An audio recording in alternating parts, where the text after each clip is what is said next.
Hello everyone, welcome back to the Mystery Channel 33. I am Tatiana. I'm here with some missing women, children, and men cases that I'm here to help. We are here to break the codes if we see any. We are here to see where their bodies are located if they know.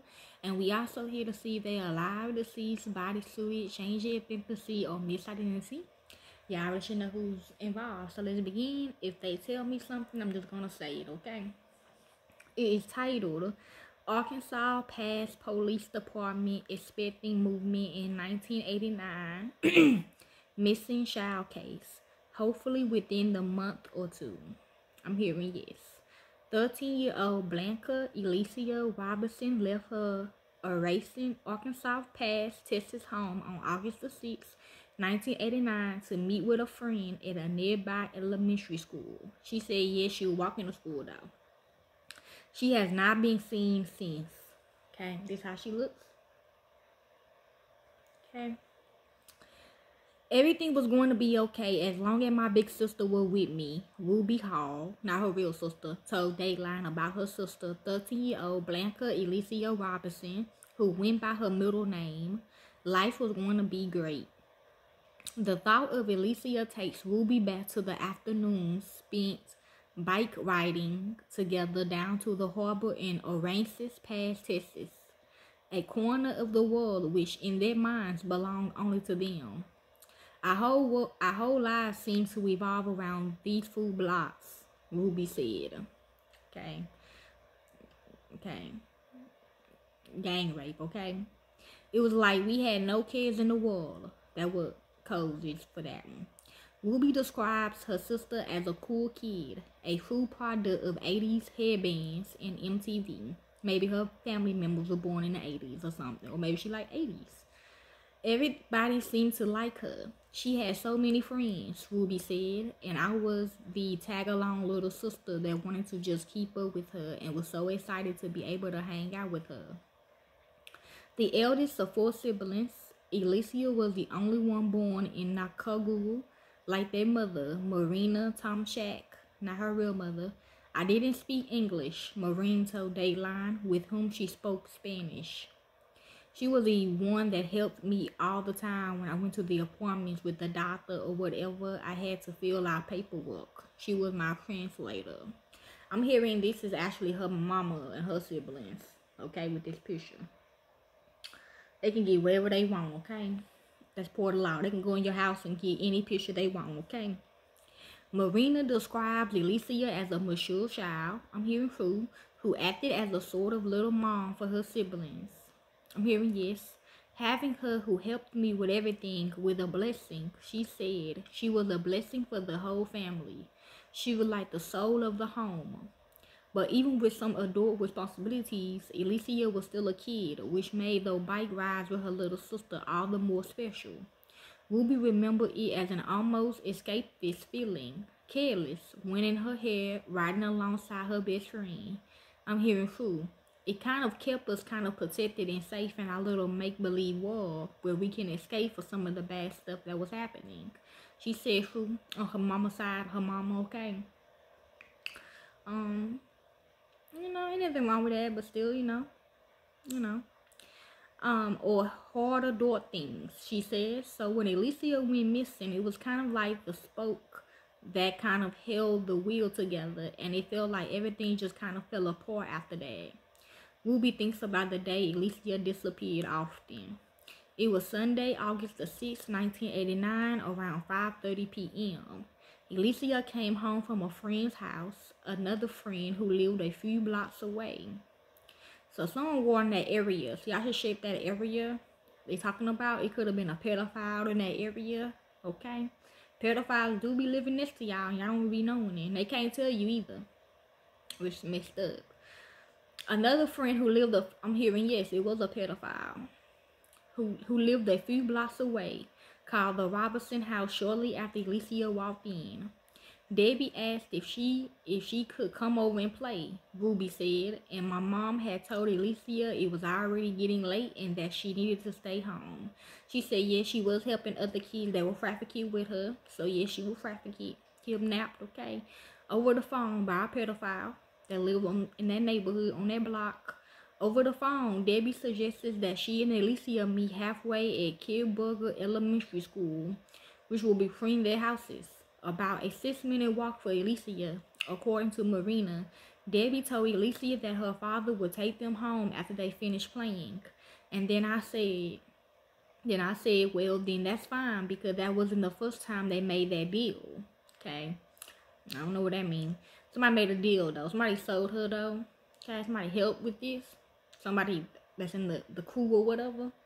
Marina said, so I felt good when she told me that they would bring her home later and she wouldn't need to walk back. See? Okay?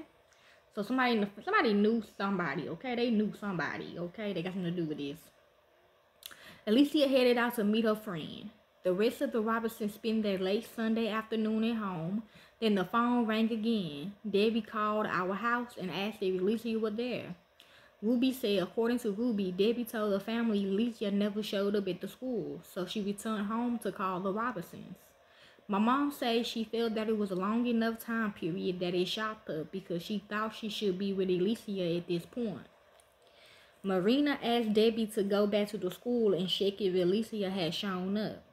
A few minutes later, Debbie called again. No sign of Alicia. At that point, panic set in. Marina and Ruby began calling Alicia's friends, asking if anybody had seen her while Debbie and her father drove around looking for her. At around 9:45 p.m., Marina called the police. A police officer came to our home at some point into the initial report.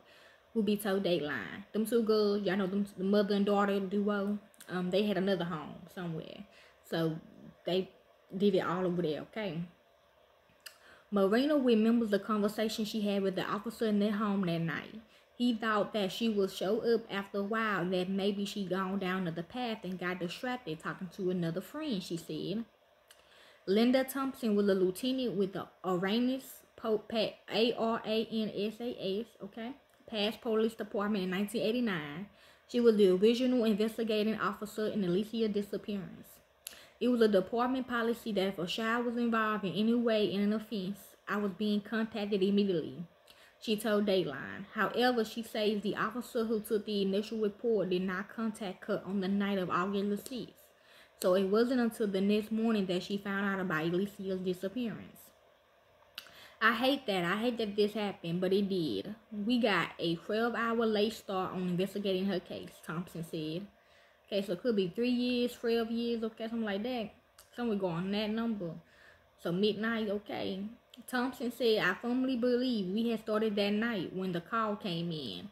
It would have been a different scenario. I think it was probably already too late, but I think we might have been able to find Elisa and solve the case. After reporting Elisa missing that night, the Robertsons waited and worried.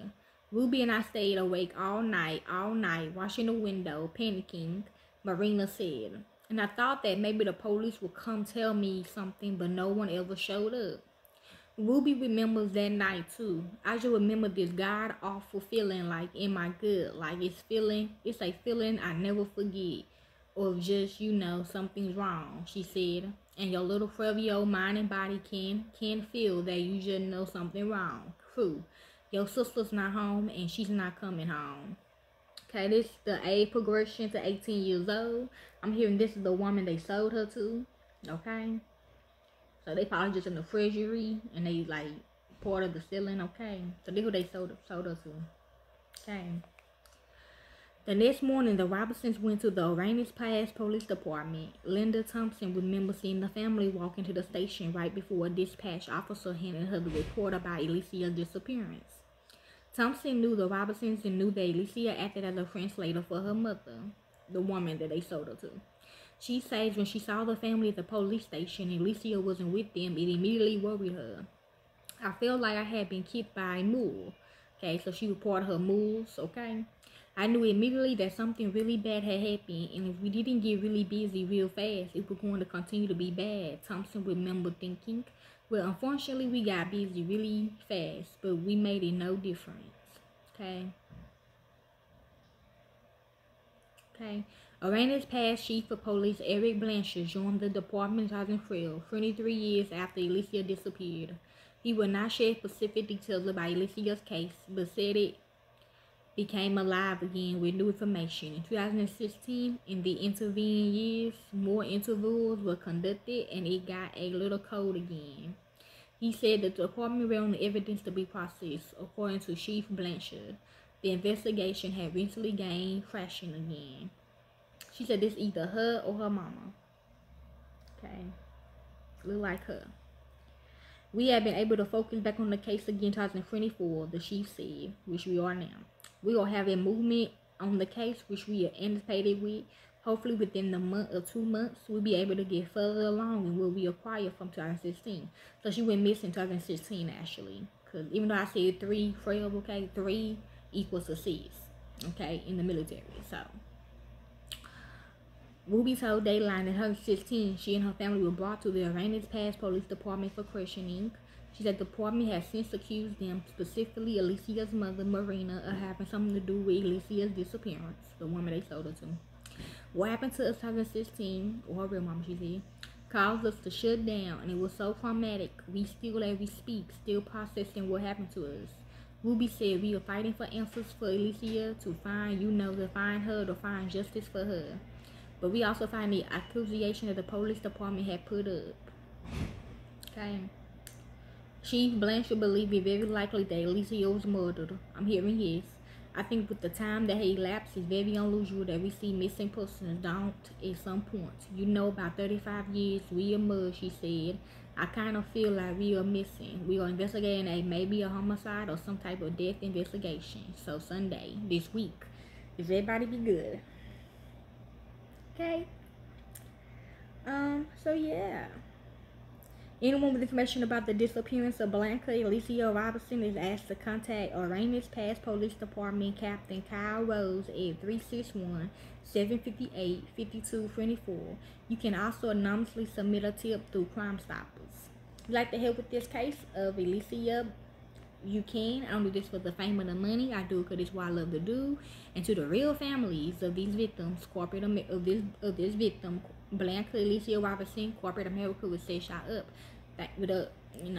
Thank you, peace, and be safe.